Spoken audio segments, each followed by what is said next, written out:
Konon, Pulau Jawa saat itu masih merupakan hutan belantara yang angker, yang dipenuhi oleh makhluk halus dan jin-jin jahat.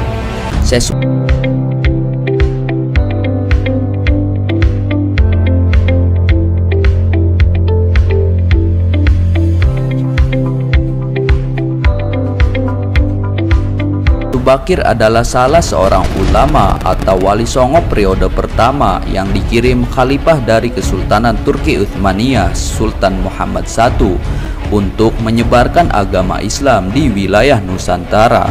Syekh Subakir konon adalah seorang ulama besar yang telah menumbal tanah Jawa dari pengaruh negatif makhluk halus. Konon, Pulau Jawa saat itu masih merupakan hutan belantara yang angker, yang dipenuhi oleh makhluk halus dan jin-jin jahat.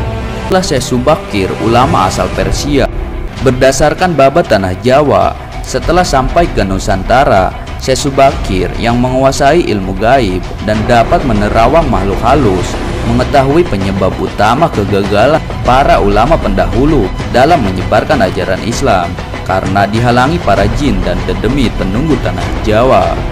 Untuk mengatasi hal tersebut, konon Syekh Subakir membawa batu hitam dari Arab yang telah dirajah. Lalu batu dengan nama Raja Aji Kalacakra tersebut dipasang di tengah-tengah tanah Jawa, yaitu di puncak Gunung Tidar, Magelang. Untuk membersihkan wilayah Gunung Tidar dari bangsa jin, Syekh Subakir membawa senjata pusaka berupa tombak Kiai Panjang. Lalu tombak pusaka tersebut ditancapkan tepat di puncak Tidar sebagai penolak bala. Dongeng ini berkembang di awal-awal abad 15.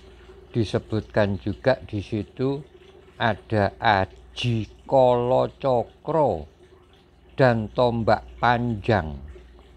Tidak pula dijelaskan dari mana asal tombak panjang itu atau nama Aji Kalacakra itu.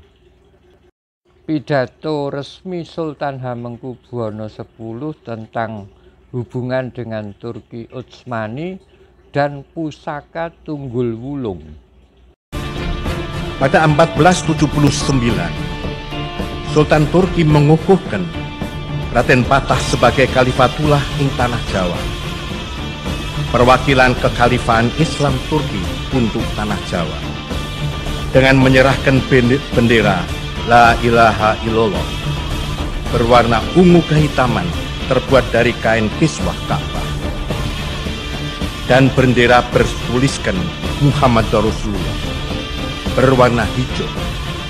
Duplikatnya tersimpan di Keraton Yogyakarta sebagai pusaka penanda keabsahan Kesultanan Yogyakarta Hadiningrat, wakil kekhalifahan saat itu dari Turki. Evolusi manusia terjadi sejak 1,5 juta tahun yang lalu di Sangiran. Jejak arkeologi dan bukti peradaban sejak 2 juta tahun yang lalu ditemukan di sini, di Jawa, di Nusantara. Sangiran terletak di antara Sragen dan Karanganyar, Jawa Tengah. Lah kok di abad 15 loh, kok masih banyak siluman, banyak jin, banyak iblis ya di Jawa ini. Dan situs liangan ya, ini di daerah Wonosobo, sebetulnya juga nggak jauh tuh dari Tidar, dari Magelang. Di situ sudah terbukti peradaban manusia yang demikian majunya. Terus iblis-iblis itu di mana ya? Situs ini diprediksi sekitar abad 8, di mana tombak-tombak apa yang kita sebut sekarang Kabudan itu sudah ada keris jalak Buddha dan segala tosan aji lainnya sudah banyak. Jadi tombak Kiai sepanjang itu dapurnya apa ya? Dapur Kabudan apa dapur Mojopahit apa dapur Singosari apa dapur Kediri? Karena saat itu tombak-tombak itu ya sudah ada banyak di sini. Kenapa harus bawa dari Persia, dari Turki? Atau ini cerita-cerita dongeng sebagaimana di abad 1 di tahun 78 Masehi, Aji Saka juga pendatang yang mengalahkan Prabu Dewata Cengkar. Dan Borobudur ini malah sebetulnya jauh lebih dekat dari Gunung Tidar, dari Magelang. Katakanlah ini benar dibangun oleh Nabi Sulaiman 1000 tahun sebelumnya. Lah terus kemana dong umat Nabi Sulaiman itu? Apa mereka juga berubah menjadi jin dan iblis?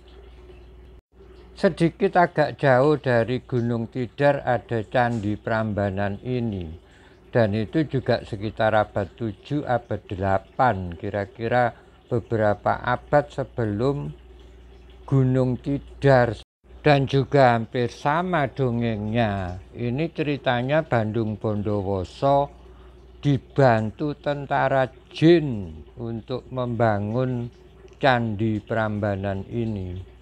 Ya mungkin saja karena adiluhung di luar nalar pendatang-pendatang baru itu, mereka menganggap bahwa manusia Jawa itu canggihnya melebihi jin iblis. Aku nggak ngerti juga ini kenapa dongeng-dongeng tentang iblis, tentang jin, tentang siluman itu berkembang dengan subur di sini.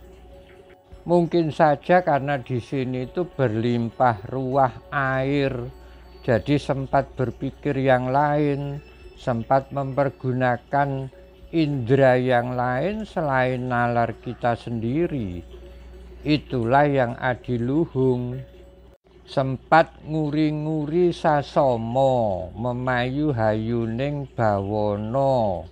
Sempat juga berpikir tentang keindahan-keindahan, tidak hanya sekedar sehari-hari bekutut mempersiapkan air untuk kehidupannya, untuk minumnya, untuk mandinya.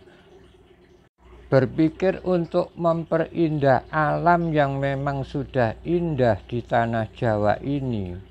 Tidak sekedar mencari air untuk survival setiap hari. Tanaman-tanaman tumbuh tanpa ada yang menanam, tanpa ada yang menyirami, tumbuh dengan suburnya. Dan hewan-hewan yang ada di surganya Adam dan Hawa itu juga banyak di sini. Dan bahkan Keraton Boko ini juga katanya Ratu Balkis. Ratu Balkis itu siapa? Kalau Ratu Boko itu ada silsilahnya. Di sini peninggalan sejarah seera kira-kira dengan Prambanan dan Borobudur masih eksis sampai sekarang meskipun dirusak. Mungkin yang rusak itu ada iri, kok gak bisa bikin yang seperti itu. Wong Jawa jelali Jawane. Matur nuwun.